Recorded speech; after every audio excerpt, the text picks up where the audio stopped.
Okay, we have finally managed to get the keys for and doing a quick 1 hour long test drive Mercedes best kept secret, the B250e.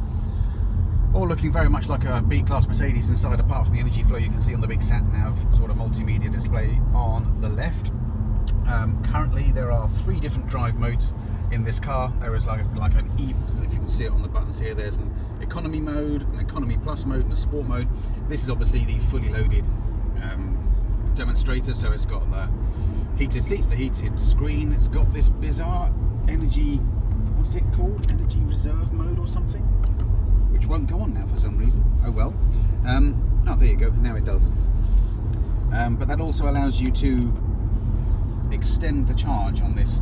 So this actually has a 28 kilowatt hour battery pack, but if you get the, I think it's called the power range version or something like that, then you get an additional 7 kilowatts of battery made available to you. So it actually has a 35 kilowatt hour battery pack. Everything underneath this, underneath the Mercedes floor and everything else, is Tesla. So it's a Tesla drivetrain, Tesla motor and Tesla battery pack. Frankly, after driving it, what we've done, sort of 11-12 miles so far, it's quite weird.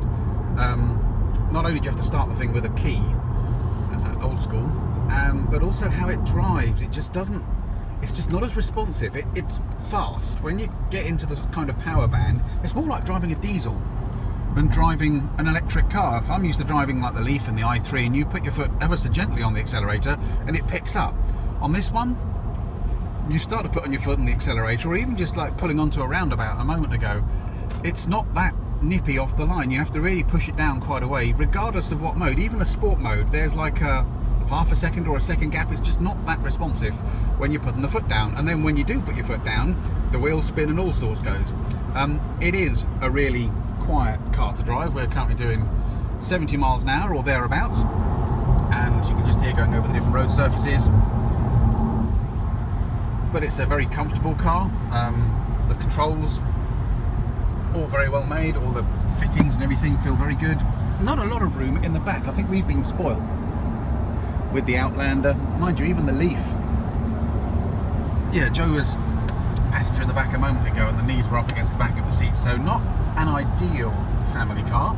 I think there's more space in the current version of the Golf actually. So, and I guess the other thing on this, let me just try and go through to consumption. Where are we? Energy flow. Right, so we're currently at 53% energy flow on this. We picked it up and it was 68%. We've done 13 miles in 15%. Now we have got some heating on here. We have got the seats on, and Joe's right foot is looking rather leady compared to, yeah, on the speedometer there. So yeah, it's quite a smooth car to drive on the motorway. It's just the fact that there's no rapid charging, there's no fast charging, everything is 3 kilowatts, and it would take a good 6 to 8 hours to charge this from flat. So you need to plan ahead for your trip, or you need to be able to stop. Now I should put the caveat there that if you do stop at a facility that has 3-phase charging, this will charge at 11 kilowatts, so it will charge slightly quicker. So you could use it on a rapid charger on the motorway, the Ecotricity, that kind of thing, but that's not really what they're designed for, and you might upset some other drivers if you sat there camping on this for an hour. Anyway, so we're just heading back to Mercedes in Portsmouth on the sunny south coast. I think we're going to go and have a look at the BMW 330, which one is it? The 330e and the BMW 225xe. I think those are going to be more of a better fit, terrible English, than this one at the moment. There is a 350e, I think, on the C-Class Mercedes, but that's got a smaller range.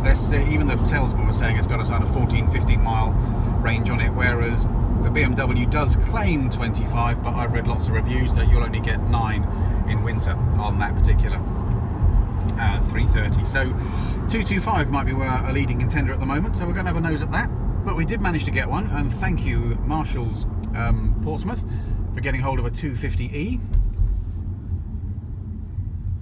Yeah, and the other thing, the regen.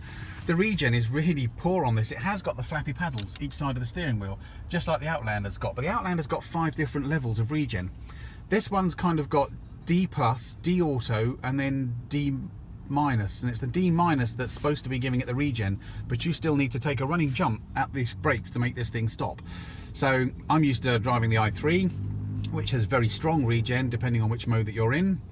The Outlander has 5 modes, and even the Leaf, if you're in B or B, what is it, B plus or B eco, that's got quite strong regen. This hasn't, so it's, you know, it wastes a fair bit of energy. You'd need to take your foot off the accelerator probably as you're exiting the motorway in order to get the car to slow down before you get to the bottom of it. Whereas, you know, in the i3, that's sort of 100 meters, maybe 200 meters. It's really severe. So it's, you get used to it, but you're just using the brake a lot more than you would do on the other cars. Anyway, enough for now.